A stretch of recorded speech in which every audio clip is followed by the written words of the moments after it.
ನಮಸ್ಕಾರಗಳು ಸ್ನೇಹಿತರೆ, ಎಲ್ಲರಿಗೂ ಕನ್ನಡ ನ್ಯೂಸ್ ಚಾನೆಲ್ಗೆ ಸ್ವಾಗತ. ಗೃಹಲಕ್ಷ್ಮಿ ಯೋಜನೆಯ 16ನೇ ಕಂತಿನ ಹಣ ಶುಕ್ರವಾರದಿಂದ ಎಲ್ಲರ ಬ್ಯಾಂಕ್ ಖಾತೆಗೆ ಜಮಾ ಆಗುತ್ತಾ ಇದೆ. ಹೌದು ವೀಕ್ಷಕರೇ, ನಿನ್ನೆ ಮತ್ತು ಮೊನ್ನೆ ಸ್ವಲ್ಪ ಜನ ಮಹಿಳೆಯರಿಗೆ ಈ ಅಮೌಂಟ್ ಸೆಂಡ್ ಆಗಿದೆ. ಆದರೆ ಯಾರಿಗೆ ಇನ್ನೂ 16ನೇ ಕಂತಿನ ಹಣ ಬಂದಿಲ್ಲ ಆ ವಿಚಾರದ ಬಗ್ಗೆ ಹಾಗೂ ಯಾರಿಗೆಲ್ಲ 16ನೇ ಕಂತಿನ ಹಣ ಬರುವುದಿಲ್ಲ ಎಂದು, ಹಾಗೆಯೇ ಈ 16ನೇ ಕಂತಿನ ಹಣ ಉಳಿದವರಿಗೆ ಯಾವಾಗ ಜಮಾ ಆಗುತ್ತೆ, ಹಾಗೆಯೇ ಕೆಲವೊಬ್ಬರಿಗೆ ಹಣ ಏನಕ್ಕೆ ಜಮಾ ಆಗುವುದಿಲ್ಲ, ಹಾಗೆ 16ನೇ ಕಂತಿನ ಹಣ ನಿಮ್ಮ ಬ್ಯಾಂಕ್ ಖಾತೆಗೆ ಜಮಾ ಆಗಬೇಕು ಅಂದರೆ ಈ ಕೆಲಸವನ್ನು ಮೊದಲು ಮಾಡಲೇಬೇಕು.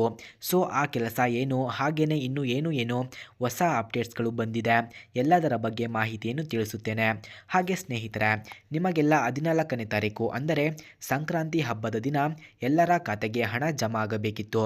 ಆದರೆ ಮಹಿಳಾ ಮತ್ತು ಮಕ್ಕಳ ಕಲ್ಯಾಣ ಇಲಾಖೆಯ ಲಕ್ಷ್ಮೀ ಹೆಬ್ಬಾಳ್ಕರ್ ಅವರಿಗೆ ಆಕ್ಸಿಡೆಂಟ್ ಆದ ಕಾರಣ ಯಾರಿಗೂ ಆ ದಿನ ಹಣ ಜಮಾ ಆಗಿಲ್ಲ. ಹಾಗೆ ಅವರು 2 ದಿನ ಹಣ ಹಾಕುವುದನ್ನು ಮುಂದೆ ಹಾಕಲಾಯಿತು. ನಿಮಗೆ ಗೊತ್ತಿರುವ ಹಾಗೆ 16ನೇ ಕಂತಿನ ಹಣ ಶುಕ್ರವಾರ ಮತ್ತು ಶನಿವಾರ ಸ್ವಲ್ಪ ಜನರ ಖಾತೆಗೆ ಹಣ ಜಮಾ ಆಗಿದೆ. ಯಾರಿಗೆಲ್ಲ ಇನ್ನೂ ಹಣ ಜಮಾ ಆಗಿಲ್ಲ ಅವರಿಗೆ ಯಾವ ಕಾರಣಕ್ಕೆ, ಹಾಗೆ ಯಾವ ನಿಯಮ ಪಾಲನೆ ಮಾಡದೇ ಇದ್ದ ಕಾರಣಕ್ಕೆ ಜಮಾ ಆಗಿಲ್ಲ ಎಂಬುದನ್ನು ಈ ವಿಡಿಯೋದಲ್ಲಿ ತಿಳಿಸುತ್ತೇನೆ. ವೀಕ್ಷಕರೇ, ನೀವೇನಾದರೂ ನಮ್ಮ ಚಾನಲನ್ನು ಮೊದಲನೇ ಬಾರಿ ವೀಕ್ಷಿಸುತ್ತಿದ್ದರೆ ದಯವಿಟ್ಟು ನಮ್ಮ ಚಾನಲನ್ನು ಸಬ್ಸ್ಕ್ರೈಬ್ ಆಗಿ, ಹಾಗೆ ವಿಡಿಯೋಗೆ ಒಂದು ಲೈಕ್ ಮಾಡಿ. ಓಕೆ, ಬನ್ನಿ ವಿಡಿಯೋನ ಸ್ಟಾರ್ಟ್ ಮಾಡೋಣ. ವೀಕ್ಷಕರೇ, ಗೃಹಲಕ್ಷ್ಮಿ ಯೋಜನೆಯ ಹಣ ನಿನ್ನೆ ಮತ್ತು ಮೊನ್ನೆ ಕೆಲವು ಜನರಿಗೆ ಜಮಾ ಆಗಿದೆ. ಹಾಗೆಯೇ ಯಾರಿಗೆಲ್ಲ ಇನ್ನೂ 16ನೇ ಕಂತಿನ ಹಣ ಜಮಾ ಆಗಿಲ್ಲ ಆ ಮಹಿಳೆಯರು ನಿಮ್ಮ ಬ್ಯಾಂಕ್ ಖಾತೆಗೆ ಆಧಾರ್ ಕಾರ್ಡ್ ಲಿಂಕನ್ನು ಮಾಡಿಸಬೇಕು. ಹಾಗೆಯೇ ನಿಮಗೆ ಆಧಾರ್ ಲಿಂಕ್ ಮಾಡಿಸಿದ್ದೀನೋ ಇಲ್ವೋ ಅಂತ ನೀವು ಸ್ಟೇಟಸ್ನ ಚೆಕ್ ಮಾಡೋದು ಹೇಗಪ್ಪ ಅಂದರೆ, ಕ್ರೋಮ್ನಲ್ಲಿ ಮೈ ಆಧಾರ್ ವೆಬ್ಸೈಟ್ಗೆ ಭೇಟಿ ನೀಡಿ ಆ ನಂತರ ಬ್ಯಾಂಕ್ ಸ್ಟೇಡಿಂಗ್ ಸ್ಟೇಟಸ್ ಎಂಬ ಆಪ್ಷನ್ ಇರುತ್ತೆ, ಅದರ ಮೇಲೆ ಕ್ಲಿಕ್ ಮಾಡಿ.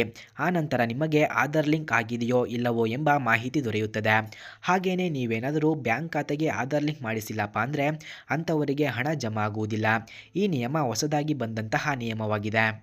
ನೀವೇನಾದರೂ ಬ್ಯಾಂಕ್ ಖಾತೆಗೆ ಆಧಾರ್ ಲಿಂಕ್ ಮಾಡಿಸಿಲ್ಲಪ್ಪ ಅಂದರೆ ಅದನ್ನು ಯಾವ ರೀತಿ ಮಾಡಿಸೋದು ಅಂತ ನಿಮಗೆ ಗೊತ್ತಿಲ್ಲ ಅಂದರೆ, ನೀವು ನಿಮ್ಮ ಸಿಟಿನಲ್ಲಿ ಯಾವುದಾದರೂ ಕಂಪ್ಯೂಟರ್ ಸೆಂಟರ್ ಅಂದರೆ ಸೈಬರ್ ಸೆಂಟರ್ ಇರುತ್ತೆ, ಅಲ್ಲಿ ಹೋಗಿ ನೀವು ಅವರ ಹತ್ತಿರ ಕೇಳಿದರೆ ಅವರು ನಿಮ್ಮ ಬ್ಯಾಂಕ್ ಖಾತೆಗೆ ಆಧಾರ್ ಲಿಂಕ್ ಮಾಡುತ್ತಾರೆ. ನೀವು ಮಾಡಿಸಿದ ನಂತರ 100% ಹಣ ನಿಮ್ಮ ಖಾತೆಗೆ ಜಮಾ ಆಗುತ್ತದೆ. ಹಾಗೆ ನೀವು ಏನಾದರೂ ಸರ್ಕಾರಕ್ಕೆ ತೆರಿಗೆಯನ್ನು ನೀಡುತ್ತಿದ್ದರೆ ಅಂಥವರಿಗೂ ಕೂಡ ಹಣ ಖಾತೆಗೆ ಜಮಾ ಆಗುವುದಿಲ್ಲ. ಓಕೆ, ಹಾಗಾದರೆ ನಿಮ್ಮ ಖಾತೆಗೆ 16ನೇ ಕಂತಿನ ಹಣ ಯಾವಾಗ ಜಮಾ ಆಗುತ್ತೆ ಅಂದರೆ ಸ್ನೇಹಿತರೆ, ಹಾಗೆ ಈ ಹಣ ಸಂಕ್ರಾಂತಿ ಹಬ್ಬಕ್ಕೆ ಜಮಾ ಆಗಬೇಕಾಗಿತ್ತು.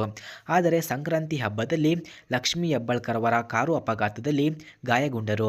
ಆದ್ದರಿಂದ ನಿಮಗೆ ಹಣ ಜಮಾ ಆಗೋದು ಡಿಲೇ ಆಗಿದೆ. ಹಾಗೆ ನಿಮ್ಮ ಗೃಹಲಕ್ಷ್ಮಿ ಯೋಜನೆಯ ಹಣವನ್ನು ಹಣಕಾಸು ಇಲಾಖೆಯು ಬಿಡುಗಡೆ ಮಾಡಿದೆ.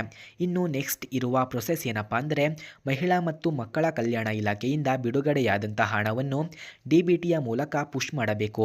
ಆ ನಂತರ ನಿಮ್ಮ ಖಾತೆಗೆ ಹಣ ಜಮಾ ಆಗುತ್ತದೆ.